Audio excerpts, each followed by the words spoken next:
क्या suo motu के हवाले से की गई कानून साजी का मकसद भी नैब तरामीम की तरह पर्सन्स स्पेसिफिक रिलीफ हासिल करना है? नहीं जनाब, ये नहीं है। इस वक्त हम जिस नतीजे पे पहुँचे हैं वो यही है कि अदालत है जो भी है, हर एक में इंसाफ होनी चाहिए। ये कोई बड़ी बात नहीं है। जब हज़रत उमर से पूछ सकता है कि आपका दो चादर कहाँ से है, और आप ये हालत नहीं देखते हैं। ये कुछ ख़ास मखसूस जब 70 साल के 60 साल के मसले पड़े और इतना बड़े तनख्वाहें, और अभी तक किसी मज़लूम का जब 20 साल से 30 साल से एक मसला पड़ा है, एक जालिम है एक मज़लूम है, ये मज़लूम को 30 साल से हक़ नहीं मिल रहा है, तो इस हवाले से अगर हुआ है तो ये किसी मखसूस के लिए नहीं है, ये पूरी मुल्क के लिए है, ये पूरे निज़ाम के लिए, ये कोई मखसूस मामला नहीं है, न किसी मखसूस तबके के लिए है। लोग कह रहे हैं कितना क्यों इतना जल्दी हुआ है। अगर अच्छा काम है और अच्छे काम में जल्दी होनी चाहिए, उसमें क्या वो ज़रूरी है कि हमने कहा है कि अभी जल्दी नहीं होनी चाहिए और प्लान नहीं होनी चाहिए। एक इंसाफ होनी चाहिए। जी बिल्कुल, ये हुकूमत जो है इसकी आदत है।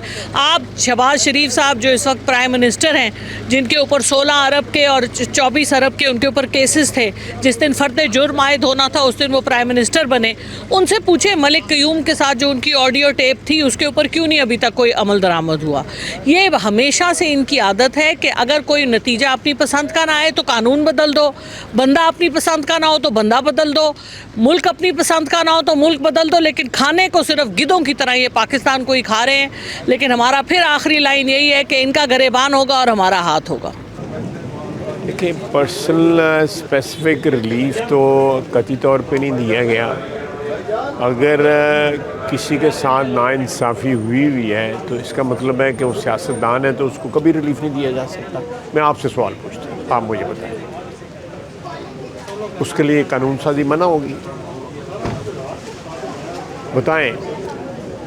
इसी अदलिया ने जो है नाइंसाफ़ी की थी उन लोगों के साथ जिनका आप जिक्र करने की कोशिश कर रहे हैं, तो उनके लिए उनको कोई रिलीफ नहीं मिलता। उनके ऊपर तमाम इंसाफ के दरवाजे बंद कर दें हम।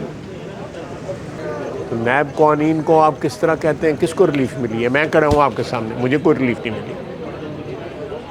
एक आदमी नहीं है जिसको नए नैब क़वानीन के तहत हम में से किसी को रिलीफ मिली। आप पहले वेरीफाई कर लिया करें, मेहरबानी है आपकी।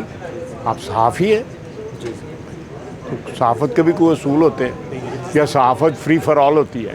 6-7 सियासतदान हैं, इनको अगर हम नाम ले तो स्पेसिफिक कर सकते हैं। नहीं, किसको नहीं मिली? इनडायरेक्टली किसी को नहीं। मैं आपके सामने खड़ा हूँ, मुझे नहीं मिली। मैं आपके सामने खड़ा हूँ, मैं आपके सवाल का जवाब दे दूँ, आप मुझे बताएं मुझे मिली। मैं भी तो ले सकता था, नहीं मिली। हम सब पुराने कानून के तहत जो है ना अपने केसेस जो है ना वो उसको उनको कंटेस्ट कर रहे हैं, सब पुराने कानून के तहत। तो जब वो कंक्लूड होंगे आप एग्जामिन कर लीजिएगा। बिस्मिल्लाहिर्रहमानिर्रहीम। देखें, पाकिस्तान में जो भी बिल आते हैं तो लोग कहते हैं कि ये पर्सन स्पेसिफिक है। ऐसी बात नहीं है। ये पार्लियामेंट ये जो बैठी हुई है अपर हाउस और लोअर हाउस, उसी कानूनसाजी के लिए बैठी हुई है। वो इसलिए नहीं बैठी कि यहाँ पर डिबेटिंग क्लब और सिर्फ तकरीरें करें और कानूनसाजी ना करें। अगर पार्लियामेंट ने कानूनसाजी नहीं करनी है तो फिर पार्लियामेंट को ताले लगा लें, और जिन्होंने कानूनसाजी करनी है फिर उनके हवाले पार्लियामेंट कर दें। फिर ये जो इतने पार्लियामेंटेरियंस यहाँ पर आते हैं और इन पर इतना खर्चा होता है, फिर ये क्यों होता है? पार्लियामेंट का काम ही यही है कि हम कानूनसाजी करें, और पार्लियामेंट की बुनियाद यही है। इस मुल्क को जो अगर आइन किसी ने दिया तो इस पार्लियामेंट ने दी है, उसी के मुताबिक सब कुछ चलता है। तो पार्लियामेंट में कानूनसाजी होती है, कोई स्पेसिफिक पर्सन स्पेसिफिक कोई कानूनसाजी नहीं होती। ज़ाहिर है ये जो है, आप देखें अगर इसकी लैंग्वेज देखें तो रिट्रोस्पेक्टिव इफ़ेक्ट दिया गया है अपील को, जो कभी भी नहीं होता। लॉ में आप रिट्रोस्पेक्टिव राइट्स जो हैं उनको इस तरह से सुप्रीम कोर्ट की ताकत को लिमिट नहीं कर सकते, और यही इसके ऊपर कंट्रोवर्सी है।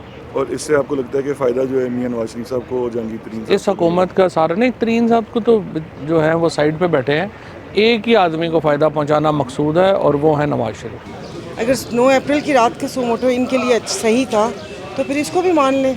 मतलब जो इनके हक़ में हो वो सही है, और जो इनके हक़ में ना हो कि जो फ़ैसला होगा इनके इलेक्शन का, इलेक्शन से भाग क्यों रहे हैं? एक तरफ तो ये कहते हैं कि खान साहब या मुस्तरद कर दिया और ये हो गया वो हो गया, तो इलेक्शन में आ जाए ना। अगर आवाम इनको चाहती हैं तो आ जाए इलेक्शन में। हालांकि हवा भी इनके हक़ में चलना शुरू हो गई है। अगर किसी के साथ कोई जुल्म और ज़्यादती हुई है तो क्या उसको रिवर्स नहीं करना चाहिए इस मुल्क में? मसलन अभी तो आप कर सकते हैं ये, और फिर ये पार्लिमान का फ़ैसला है। पार्लिमान सुप्रीम है, इलेक्टेड बॉडी है, उसका काम है कानून साजी करना जो वो पाकिस्तान के और उसके मफाद में बेहतर समझे। तो इसमें तो मैं नहीं समझता कोई मुज़ायका है। और अगर उस कानून साजी से किसी के साथ कोई जुल्म हुआ, ज़्यादती हुई है, अगर वो उसका अजाला हो सकता है तो ज़रूर करना चाहिए। वैसे तो देखें ना, अगर किसी एक बंदे की वजह से ये रिलीफ ना दिया जाता, क्योंकि इससे किसी एक बंदे को रिलीफ मिल रहा है, तो जो पाकिस्तान के सैकड़ों पाकिस्तानी इससे महरूम होते, उनका जवाब दे अल्लाह के हुजूर कौन होता? एक बिल्डिंग बनाई गई यहाँ पे, उस बिल्डिंग का सुओ मोटो लिया गया और उसके खिलाफ फैसला करके उसे हमेशा के लिए ये दफन कर दिया गया। उसको अपील का हक नहीं था।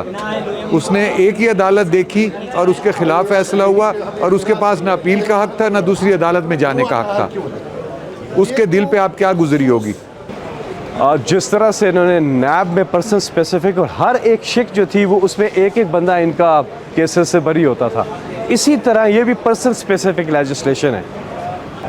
इसमें बुनियादी तौर पे जब भी इनके साथ जब भी कानून की गिरफ्त में आने लगी, इन्होंने कानून ही चेंज कर दिया है। हम जो लेजिस्लेटर्स हैं, हमारा काम है अवाम की मुफादात की कानून साजी करना। यहाँ पर क्या हो रहा है कि हम लेजिस्लेटर्स जो है वो पर्सन स्पेसिफिक लेजिस्लेशंस कर रहे हैं।